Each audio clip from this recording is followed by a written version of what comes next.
So mzigo bana unamhusu huyu mwamba ambaye alikuwa ni raia wa Hispania, isipokuwa alikuwa anatumikia jeshi la Marekani kwa kipindi cha muda kidogo, na baada ya kuperform vizuri kinoma, hii leo anaweza kukabidhiwa rasmi uraia wa Marekani, kwamba kuanzia hivi sasa tayari mwamba ni raia wa Marekani. Furaha yake simu ya kwanza ni kwa mwanamke wake ambaye hivi sasa yuko nchini Hispania, na furaha ilikuwa ni kwamba baada ya muda ataweza kumsafirisha na kuleta nchini Marekani, waanze maisha pamoja, na wote wawili wakiwa tayari ni raia wa Marekani. So mwamba na mwanamke wake walikuwa wanaelekea kufunga ndoa nchini Hispania. So jamaa kabidi aweze kuialika timu yake nzima ya jeshi, ikiwa pia kapteni wake huyu mwamba, kwa ajili ya kwenda kushuhudia kufunga ndoa kwa yeye na mwanamke wake nchini Hispania, alafu soon sasa waweze kusafiri kuja nchini Marekani. Sometimes jamaa alishakuwa raia wa Marekani.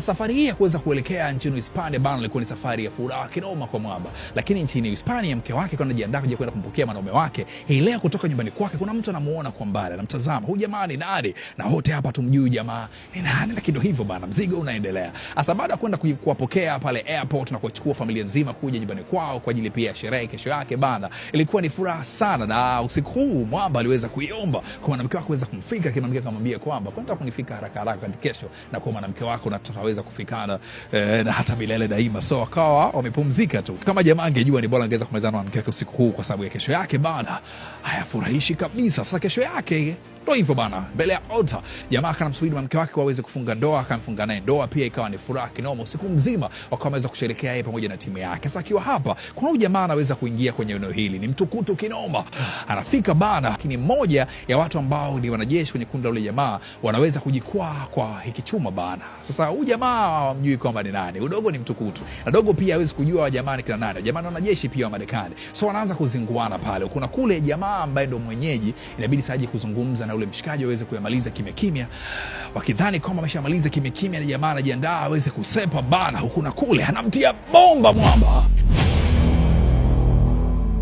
Asa baada kuweza kumtia bomba mwamba bana, vurugu kubwa inaweza kutokea pale na chuma zinaweza kulia za kutosha, and unfortunately jamaa bana anaweza kuaga dunia pale pale kwa kifo ambacho hakuna ambaye alitegemea, ikiwa ni siku yake ya ndoa. Na upande wa pili pia yule dogo pia naye anaweza kufariki pale pale. Cha kutisha ni kwamba yule dogo bana kumbe ni dogo wa jamaa ambaye alikuwa ni adui wa kufa mtu wa eneo hili wa kuitwa Beka. Jamaa bana huyu alikuwa ni mdogo wake wa pekee, na mshikaji alikuwa ni mtu mbaya, watoto hapa wanaweza kumwogopa. Hii leo anaweza kuuliwa mdogo wake, na taarifa za kumfikia pia anaweza kujiandaa na kukoki kuweza kuwafuata wale wamba. Na wamba pia kumbuka kwamba ni wanajeshi wa Marekani na wamepoteza wanajeshi wao pia, na wao pia wanajiandaa bana kuweza kusepa njiani. Jamaa pia upande wa pili Beka anakuja pia eneo la tukio. Wewe, what a controversy. They killed my brother!